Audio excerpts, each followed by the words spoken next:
want you, the listener. Yes, I want you, the listener, to press the like button, the subscribe button, but more importantly, comments. Comments that you liked or disliked the topic discussed. What would you like discussed? Because you, the listener, are who is important to me so that I can provide the value that you want and need. Joel, I read this topic as we were going through the list, and I thought of that movie. Dude, where's my car? The question is, where did the floor go? No. Yeah, this story. Fill me in. This is a very interesting story. It has to do with the fact that a lot of people don't like to be told how to do things. They don't want to take new training. They don't want to learn new procedures. They don't want to learn about new flooring types, things like that.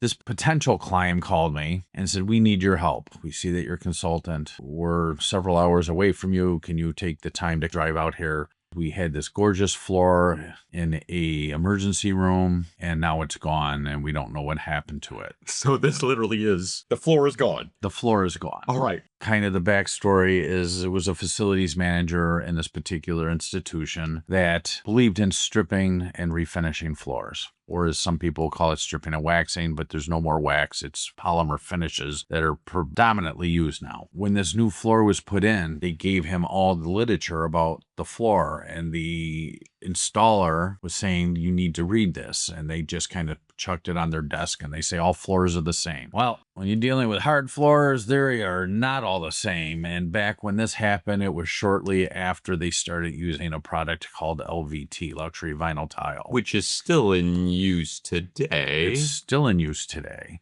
But this was like brand new back then. So it was a very new technology that was out there. So people didn't know what to do. And in the literature talked about don't do these things. But because they had all these years of experience and they weren't going to be told what to do, they did everything old school way. And by stripping the floor with stripper, they basically disintegrated the floor and created more of a cottage cheese type of thing that they wet vacked up down to the subfloor.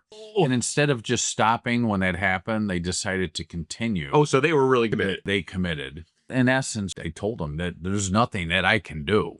There's nothing. The floor is gone. It's hocus pocus. Pooh! It's gone. I feel bad because there's so many people that are in this industry, and I have trained across the U.S. at all kinds of institutions as a master trainer for the ISSA, and people tell me, you can't teach me anything. I've been doing this for 30 or 40 years. Well, I've been in the industry over 40 years.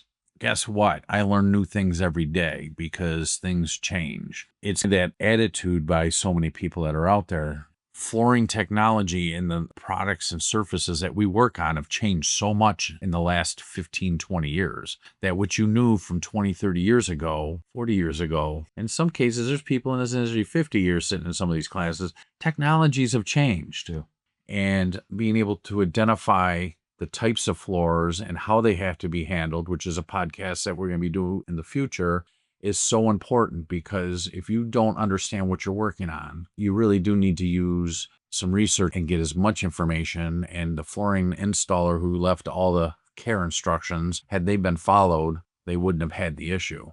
This was a brand new expansion on an emergency department. They wrecked the floor, and it was a working emergency department, and it had to be replaced. At their expense. At their expense, because it wasn't maintained properly. Okay. A couple of follow-up questions on this. Can I assume that part of the ongoing problem is because it's a floor? They're there for a long time if they're reasonably well maintained. Sometimes even if they're not particularly well maintained. It's the floor. Most facility managers aren't going to think about replacing the floor. They usually do not think about replacing the floors, because when they put them in, a lot of these floors are said that they're going to last this long. Right. So once it goes down there, they just assume that that floor is going to be there for 15, 20, 30, 50 years. You might have someone in a given facility who simply dealt with this type of flooring for the vast majority of their career. I know how to do this. Because they can't identify the types of floors, so they just assume when they make those assumptions that, oh, it's a floor, I've worked on this before, it's no big deal. But newer technologies do require different types of equipment, different types of materials, and different types of supplies. And because they didn't read that, they literally destroyed this floor. And cost their company a lot of money. Yes, because now you got a working hospital that has to have areas re-shut down, and we all know what emergency departments can be like. Now you got to replace flooring, and all the furniture now is in the way where it wasn't before. Oh yeah, And what an incredibly visible project. There's no place to hide on this. no, not even under the desk.